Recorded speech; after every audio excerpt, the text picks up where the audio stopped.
Saudações a todos, vamos conversar um pouquinho a respeito da anatomia radiológica no raio-x simples do abdômen. O raio-x simples é relativamente pobre em detalhes anatômicos, mas vamos ver aqui a sombra hepática, aqui a borda lateral e inferior do fígado, ocasionalmente conseguimos vê-la.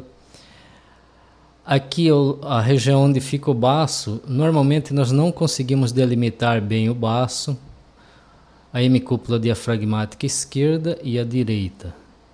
Temos aqui a parede abdominal, neste caso conseguimos identificar 3 camadas que são os músculos oblíquo externo, oblíquo interno e transverso do abdômen. Entre eles tem essas finas faixas escuras que são de tecido adiposo. A gordura fica um pouco mais escura no raio-x, ela é um pouco mais hipodensa. Desse outro lado, a gente não consegue delimitar com precisão as 3 camadas musculares, mas medialmente a parede abdominal, a gente vê que tem uma faixa um pouco mais escura. Aqui e aqui também, uma fina faixa um pouco mais escura. Que é gordura pré-peritoneal. Essa gordura vai se continuar com a gordura retroperitoneal. Aqui nós temos a linha do psoas, essa linha aqui na ponta da seta. Do outro lado também a linha do psoas. Ela aparece porque há uma gordura retroperitoneal que envolve o músculo psoas e, portanto, na transição do músculo com a gordura aparece a delimitação, porque são densidades diferentes. A gordura é um pouco mais escura. Aqui aparece a sombra do rim esquerdo. Também ela aparece porque há gordura retroperitoneal. O tecido adiposo retroperitoneal, que é um pouco menos denso, um pouco mais escuro, faz o contraste com o tecido renal e determina o surgimento dos limites da sombra renal. Aqui a sombra renal direita, nem sempre a gente consegue ver todos os limites. Aqui é o estômago, a luz do estômago, na verdade é o ar dentro do estômago. O raio-x é feito deitado, esse aqui. E aqui é ar no colo, o ar é escuro e resíduos fecais, fezes, que dá esse aspecto bolhoso, espumoso ou em miolo de pão. Aqui é fezes e ar no reto e aqui é fezes e ar no cólon descendente. Aqui deve ser o cólon transverso. Na pelve, ocasionalmente a gente vê o contorno da bexiga. Nesse caso não está bem nítido, mas com a bexiga cheia e o paciente que tenha uma quantidade apreciável de gordura na pelve, acaba delimitando a bexiga. Além disso, temos as estruturas ósseas, a coluna vertebral, com os processos espinhosos, os pedículos, os processos transversos e os corpos vertebrais e os espaços intervertebrais. Temos as costelas, as últimas costelas, nesse caso há uma variação anatômica. A última costela direita bem maior que a esquerda. E temos aqui calcificações das cartilagens costais. Ocasionalmente elas calcificam tanto que se projetam aqui anteriormente. Temos o sacro, as articulações sacroilíacas, o osso ilíaco, o acetábulo, a cabeça do fêmur, colo do fêmur, trocânter maior. E aqui colocamos lado a lado um raio-x do abdômen e um corte, uma reconstrução coronal de uma tomografia computadorizada do abdômen com contraste venoso e oral. Para a gente ter um paralelo e entender o que acontece. Não são do mesmo paciente, mas para efeito didático É bem ilustrativo.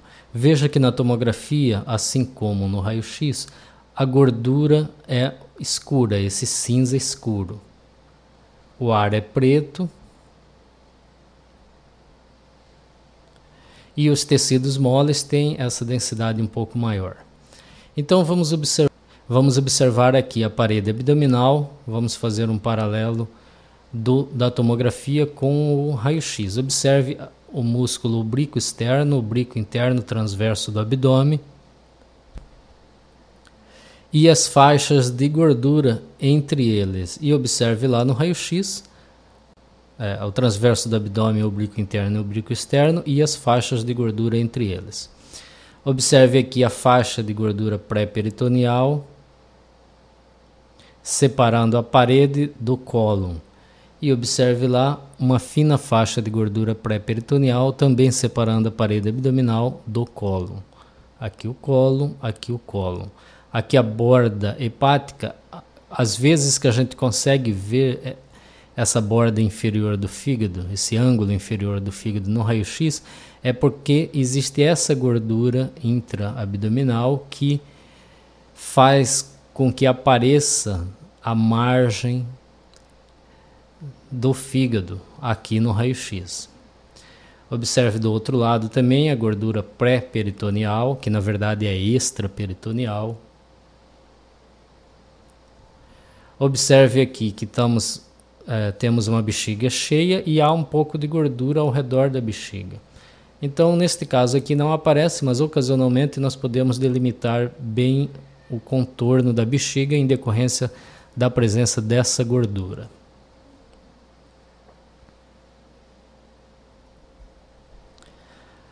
Aqui na reconstrução coronal, um pouco mais posterior, nós vemos os rins delimitado pela gordura perirenal. Então, o que nós vemos aqui, a sombra dos rins, na verdade é porque a gordura perirenal faz esse contraste. E veja aqui o músculo psoas e a delimitação dele pela gordura retroperitoneal. E a gente consegue ver isso no raio-x dessa forma. Essa linha às vezes é tênue, às vezes a gente nem consegue ver. E aqui vamos fazer uma comparação com o corte axial da tomografia computadorizada. Observe que a gordura perirenal delimita o rim, temos também a gordura pararenal anterior e a gordura pararenal posterior. Isso determina essa diferença de densidade que faz com que a gente veja a linha que delimita o parênquima renal, de um lado e do outro. Portanto, quanto mais gordura tiver no retroperitônio, mais delimitado será essas estruturas. A gordura retroperitoneal delimitando também o músculo psoas bilateralmente permite que vejamos essa linha do psoas. Veja a parede abdominal, como já vimos, e veja desse outro lado a gordura pré-peritoneal, na verdade é essa faixinha aqui, ela se continua com a gordura pararenal posterior. Então, na verdade, ela é uma gordura retroperitoneal. Essa faixa, aqui o cólon, aqui o cólon, aqui o cólon, aqui o cólon, aqui a borda inferior do fígado, o ângulo inferior do fígado, veja que há gordura que circunda o mesmo, por isso a gente consegue perceber essa imagem.